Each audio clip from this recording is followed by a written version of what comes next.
Hi friends, welcome back to Mama Pemma. இன்றைக்கி என்ன video பார்க்க போகிறீங்க அப்படின்னு பார்த்தீங்கன்னா, நம்ம ஃப்ரெண்ட்ஸில் ஒருத்தரோட இது வந்து வாக்கு பழிச்சிடுச்சு ஃப்ரெண்ட்ஸ். ஒரு வாரம் ஃபுல்லாக ஜாலியாக சுற்றுறீங்க, உங்கள் வீட்டுக்கு போனோன்னே இங்கே சிக்காயிடுவீங்க அப்படின்னு ஒருத்தவங்க மெசேஜ் போட்டிருந்தாங்க. அதுக்கு ஏற்ற மாதிரி பேபிமா பாருங்கள் எப்படி உட்காந்துக்குது. நீங்கள் போட்ட ஆட்டம் கொஞ்சம் நஞ்சமான ஆட்டமாக வீட்டுக்கு போனோன்னு உடம்பு முடியாமல் போய்டும் யாரோ ஒருத்தர் மெசேஜ் பண்ணியிருந்தாங்க. அதுக்கு ஏற்ற மாதிரி பேபிமாக்கு அங்கேயும் ஃபுல் குளிரா, ஸோ இங்கேயும் வந்து கொஞ்சம் குளிர் அடிக்குது. பஃபெட்ஸுன்னு தான் இருந்தேன் அப்படின்னு சொல்லிட்டு இங்கேருந்து போனோம்னா எங்கள் பஃபெட் அடிக்க ஆரம்பிச்சு எனக்கே தெரிஞ்சிச்சு குள்ள கருன்னு தின்ட்டு. ஆனால் நானும் வந்து 2-3 நாள் டேக்கிள் பண்ணேன், ஒன்றுமே முடியல ஃப்ரெண்ட்ஸ். இன்னைக்கு போய் டாக்டரை போய் பார்த்தாதான் மொய் வச்சாதான் கேட்பேன். அடங்கும். நம்ம எப்பயுமே போய் மொய் வச்சிடணும். மொய் வச்சுட்டு அது ஆட்டோமேட்டிக்காக அடங்கிடும். ஓகே ஃப்ரெண்ட்ஸ், வாங்க வீடியோக்குள்ளே போகலாம். இன்றைக்கி என்ன நடக்குது, என்னென்னலாம் பண்ணுறோம் அப்படின்றத வீடியோ வந்து பார்த்து தெரிஞ்சுக்கோங்க. நீங்கள் சின்ன கவுண்டர் பார்த்துருப்பீங்க, எஜமான் பார்த்துருப்பீங்க. சின்ன கவுண்டர் சொல்லுவார், நான் துண்டை இப்படி போட்டால் இந்த மாதிரி, அப்படி போட்டால் அந்த மாதிரின்னு. பேபிமா துண்டை எடுத்து இப்படி போட்டுருச்சுனாலே நீங்கள் எல்லாருமே தெரிஞ்சுக்கணும் மூக்குலேருந்து ஒளிவி நிற்குது பேபிமாக்கு அப்படின்ட்டு. ஆனால் நீ வேற லெவல் பண்ணினு. ரஜினி சார் மாதிரியும் விஜயகாந்த் சார் மாதிரியும் வந்துட்ட பேர் துண்டை போட்டு சுற்றுற லெவலுக்கு. மூக்கு துடைக்கிறதுக்கு அவசரத்துக்கு அப்புறம் எதுலையும் துடைக்க முடியாது, அதனாலதான் சரி வா மூக்கே போன் எடுத்துன்னு வா, போயிட்டு வந்துட்டு வேலை இருக்கு நிறைய. ஓகே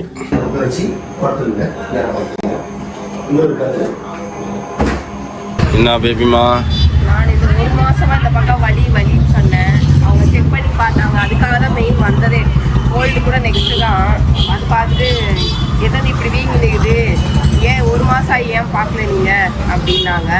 சரி அதனால காட்டிட்டு எக்ஸ்ரே எடுத்து சொன்னாங்க. வீங்கினுக்கு நான் இந்த பக்கம் எதுவும் இல்லை, இந்த பக்கம் மட்டும் வீக்கம், அதுக்கப்புறம் பெயின், என்ன சொல்றது, கை இப்படி ஸ்ட்ரெச் பண்ண முடியல, இந்த பக்கம் திரும்ப இங்கே வலிக்குது, அந்த மாதிரி நிறைய டீஃபால்ட் இருக்கிறதுனால எக்ஸ்ரே எடுத்துருக்கோம். எக்ஸ்ரே எடுத்துட்டு போனாதான் எனக்கு என்ன இருக்குதுன்னு தெரியும். கிச்சன்லேயே சாப்பிட்டுனுக்குற. ஹாஸ்பிட்டல் போயிட்டு வந்துட்டோம்.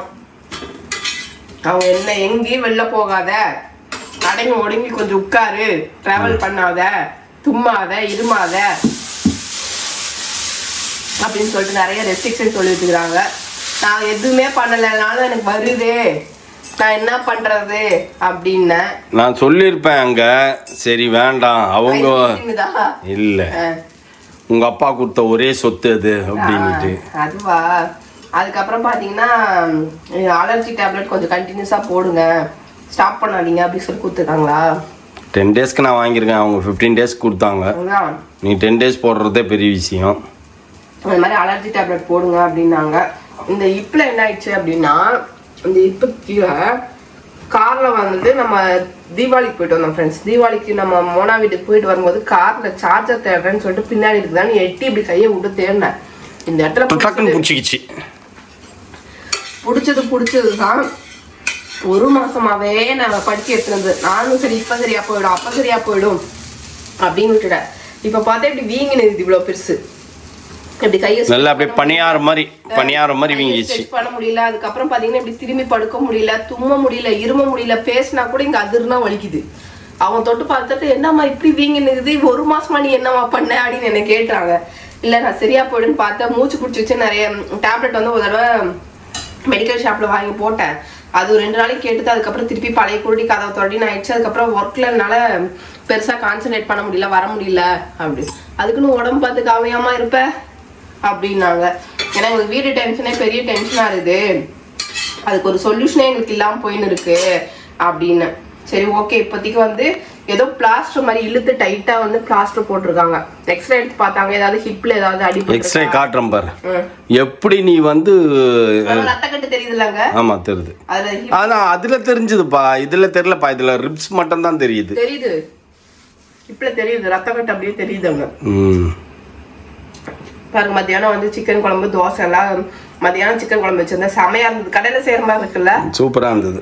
நான் அழகா வந்த உடனே கொஞ்சோண்டு சாப்பாடு இருந்தது, நான் அதை சாப்பிட்டேன். காலைல வாங்கிட்டு வந்து வச்சாரு ஃப்ரெண்ட்ஸ். காலைல செஞ்சு கொடுக்கலாம், நைட்டு பார்த்தேன். நான் தும்மி ஒரு வழி ஆயிட்டுனா அதுக்கப்புறம் நான் முடியவே இல்லை. இப்போ ஹாஸ்பிட்டல் போயிட்டு நானே ஃப்ரெஷ் காலா இருக்குது அது அப்படின்னு சொல்லிட்டு அப்பதான் கறிக்கின்னு இருந்தாங்க, வாங்கினேன்.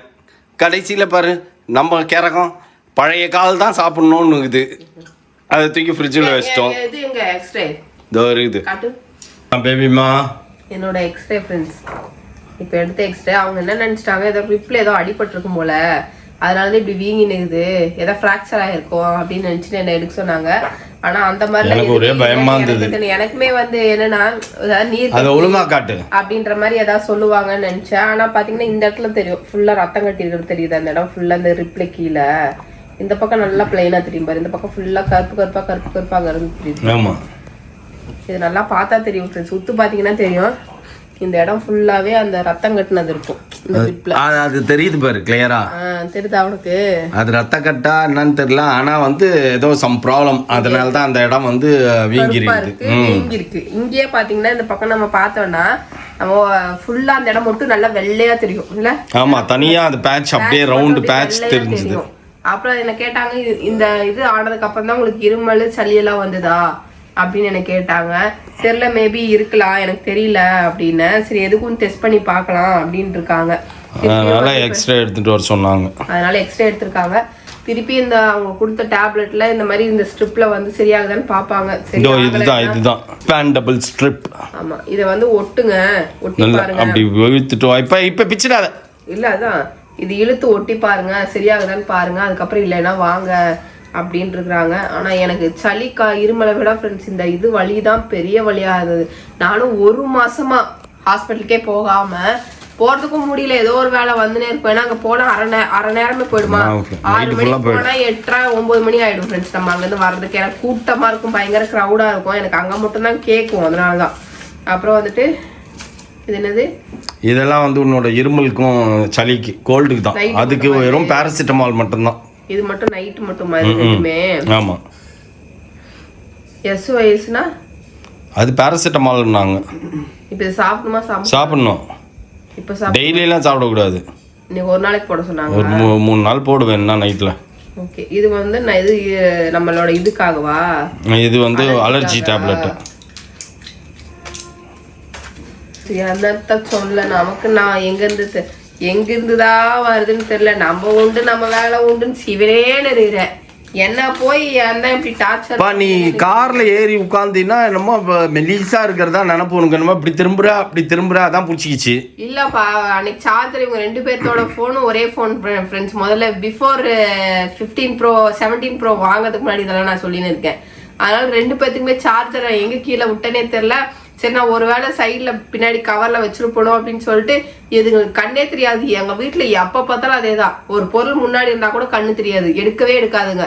சரி நான் தேடி பார்ப்போம்னு சொல்லிட்டு உட்கார்ந்த இடத்துல இருந்து இப்படி ஸ்ட்ரெச் பண்ண பாருங்க, இப்படி எக்கி எடுத்தா பாருங்க, முடிஞ்சிச்சு கதை. நம்ம கார்ல இருந்து பின்னாடி இப்படி எக்கிறது ரொம்ப கஷ்டம். அந்த ஃபுட் ரெஸ்ட் இருக்குது இல்ல, நம்ம முதல்ல எல்லாம் இப்படி இருக்காதப்பா. இப்பதான் இந்த மாதிரி பண்ணுது. ஏன்னா நம்ம ஒரே என்ன சொல்றது, நம்ம மசில்ஸை வந்து ஒழுங்கா வேலை பார்க்கல. அப்படிலாம் இல்ல, நானே இப்படி திரும்பினா எனக்கே பிடிக்கும். நானா லீனா தானே இருக்கிறேன். ஏஜ் ப்ராப்ளம் ஒருவேளை. அவள் தான், வேற ஒண்ணுமே இல்ல. இந்த ஏஜ் ஆனா இதெல்லாம் வரும் அப்படிங்கிறது. எங்களுக்கு கூட பெருசா அப்படின்னு வயசாகல ஃப்ரெண்ட்ஸ். எங்க உடம்பு தான் சொல்லுது வயசாயிடுச்சுன்ட்டு. ஆனா எங்களுக்கு வயசான மாதிரி தெரியல, அவ்வளவுதான். ஓகேவா? அதனால இப்ப பண்ணிட்டு இருக்கோம். அதனால இப்ப எல்லாத்தையும் நான் ஒழுங்கா ஒரு 10 நாளைக்கு வீட்டுல இருக்கிற ஒரு 10 நாளைக்கு ஒழுங்கா கடைபிடிச்சு என் தும்மல் சளி தூரல்ல எல்லாத்தையும் ஒதுக்கி வச்சிடணும். அதுக்கப்புறம் ஒரு 10 நாள் நான் வெளில போறேன்னு வைங்களேன், சொல்லலாம்னு நினைச்சேன் வாயை திறந்து. சரி எதுக்கு போய் சொன்ன டாக்டர், ஏங்க இப்பதான் வந்து மருந்து சாப்பிட்டு சரி பண்ணி இருக்கீங்க, தேவையாங்க இது உங்களுக்கு அப்படின்ற மாதிரி இருக்கும் அப்படின்றதா. சரி வேணாம், அதை ஏன் சொல்லுவானே, ஃபர்ஸ்ட் நம்ம இதை சரி பண்ணுவோம், இந்த வழியெல்லாம் ஃபர்ஸ்ட் சரி பண்ணுவோம், அதுக்கப்புறம் பார்ப்போம் அப்படின்ட்டு தான் இது. இன்னைக்கு வீட்டுல வேலை நம்ம இன்டீரியர் வேலை வந்திருந்தாரு, அவரை பார்க்க கூட என்னால போக முடியும். அவர் வந்து ஈவினிங் தான் வந்தாரு, அதனாலதான் வேணான்ட்டேன் நான். நம்ம டாக்டர் கிட்ட போகணும். 2 நாளா வந்து என் மாமா வந்து ஒரு துக்க வீடாவே இருந்தாரு. மூஞ்ச பார்க்கணும் அவர் மூஞ்ச. இப்போ அந்த மூஞ்சி ஒண்ணு கெளுத்தியா இருந்த மாதிரி தெரியலையே. நாளைக்கு தான் கெளுத்தி ஆகும். ஊர்ல இருந்து வந்த நாள்ல இருந்து இப்படிதான் இருக்கிறல்ல. ஆமா, டென்ஷன். ஆமா, கொஞ்சம் டென்ஷன் பயங்கரமா இருக்கு ஃப்ரெண்ட்ஸ். நம்ம என்ன சொல்றது, வீடை நினைச்சு கவலை தான். கொஞ்சம் எல்லாருக்குமே இருக்கிற கவலை தான். அந்த கவலை தான் எங்களுக்குமே ஓடின்னு இருக்குது. நிறைய விஷயங்கள் வந்து என்ன சொல்றது வெளியில சொல்ல முடியல. பட் ஆனாலும் இருந்தாலும் நிறைய விஷயங்கள் ஸ்ட்ரகிள் நாங்களுக்கு நிறைய இருக்கு. இருந்தாலும் அந்த ஸ்ட்ரகிளை சமாளிக்கிறதா. பட் அதை சமாளிக்கிறது பேசல தெரியுது. அதெல்லாம் ஆண்டவர் மாதம் பார்த்துப்பாங்க. இருந்தாலும் ஒரு பயம், அந்த பயம் வந்து நம்மளை போட்டு என்னை போட்டு அதுவும் என்ன பயங்கரமா போட்டு ஆட்டி படைக்கும். அவருக்கு அந்த கவலை, வீட்டு கவலை. எனக்கு வீட்டு கவலை இல்லை, என் இடுப்பு கவலை. என்னடா 1 மாசம் ஆச்சு இன்னும் சரியாகலன்னு பயந்துதான் ஃப்ரெண்ட்ஸ். நானே இன்னைக்கு சரி இந்த கோல்டும் வந்துதா, சரி ஒட்டு மொத்தமா போய் காட்டிட்டு வந்துடலாம் அப்படின்ட்டு தான் நான் போனேன். இல்லைன்னா என்னடா ஆச்சு ஏதுடா ஆச்சு அப்படின்ற மாதிரியே நமக்கு இருக்கு. நம்ம ஒரு சில விஷயங்கள்லாம் ஹாஸ்பிட்டலுக்கு போகக்கூடாது, மருந்து எடுத்துக்கூடாது அப்படின்லாம் நான் நினைச்சேன். ஆனால் அவங்களே கேட்டாங்க, ஸோ 1 month பெயின் இருக்குது, நீங்கள் எந்த பெயின் கில்லரும் எடுக்கலன்னாங்க. எடுக்கல அப்படின்னா அப்போ எடுக்கவே வேணாம் விட்டுருங்க அப்படின்ட்டாங்க. அவங்க விட்டுருங்க அப்படின்னாங்க.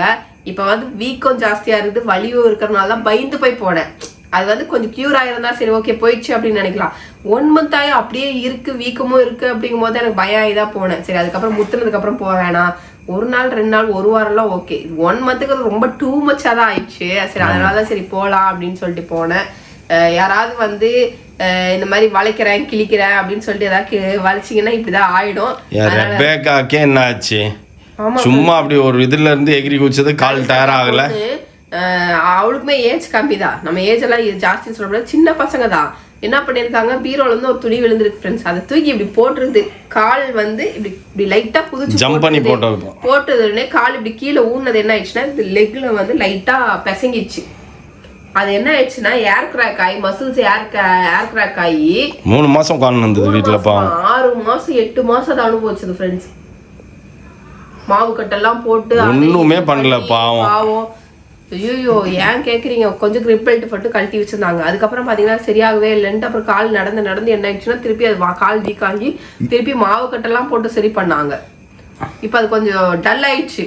அந்த கால்னால கொஞ்சம் அது ஃபேஸ் டல்லான மாதிரி இருந்தது. ஆனால் டயட்டுன்றாங்க, எல்லாருமே டயட் இருக்காங்கப்பா, நாம் தான் வேண்டாம்ப்பா. யாரு கண்ட மேனிக்கு தின்னு கண்ட மேனிக்கு சுத்தின்னு சட்டி சிக்கன் சாப்பிட்டேன் போதாத குறைக்கு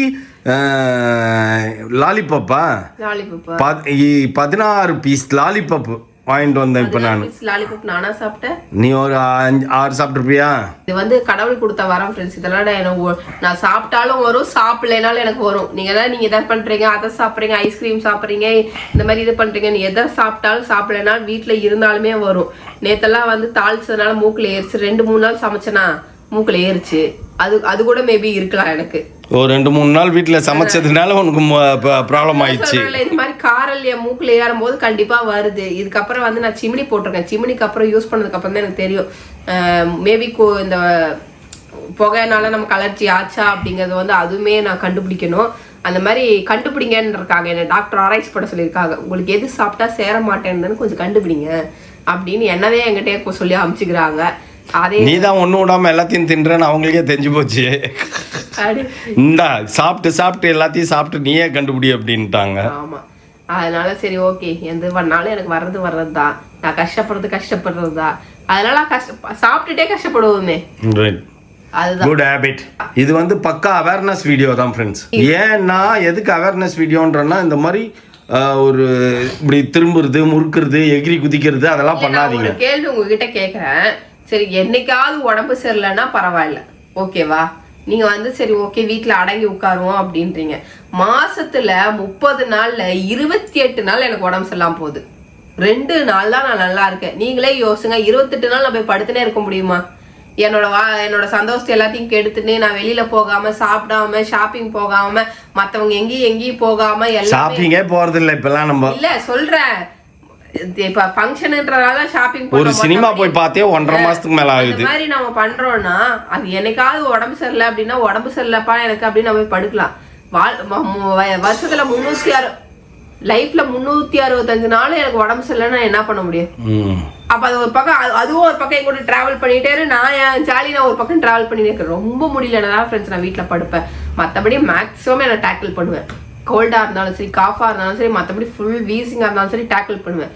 எனக்கே தெரியும் இதுக்கப்புறம் நீ தாக்கு பிடிக்க முடியாது, உன்னால வெளியில போக முடியாதுன்னு தெரியும் பாத்தீங்களா. அந்த டைம்ல அடங்கி உடங்கி வீட்டுல போய் பத்துருவேன்.